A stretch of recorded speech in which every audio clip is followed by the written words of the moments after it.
जिनका भी date of birth 2, 11, 20th and 29th को आता है, ऐसे लोगों के ऊपर माँ की ब्लेसिंग होती है।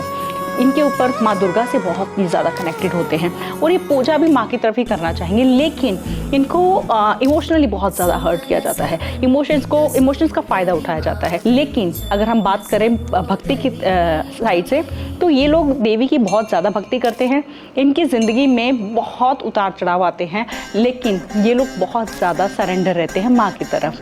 ये ज़्यादा इनकी ज़िंदगी में ना बचपन से ही बहुत अलग से चमत्कार होने लग जाते हैं। इनको शायद जब तक पता भी ना हो कि हमारे इष्ट कौन है, तब भी इनकी ज़िंदगी में चमत्कार होने स्टार्ट हो जाते हैं। अचानक से ही बहुत ज़्यादा डाउनफॉल चल रहा होगा और अचानक से देखेंगे कहीं से काम बन गया है।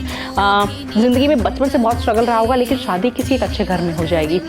कुछ ना कुछ इनकी ज़िंदगी में हमेशा अच्छा सस्पेंस आता रहेगा, जो कि इनकी लाइफ में कह सकते हैं एक अच्छा टर्न लेकर आएगा, जिससे इनकी लाइफ में ना कहीं पैसे की भी तक कमी नहीं होगी।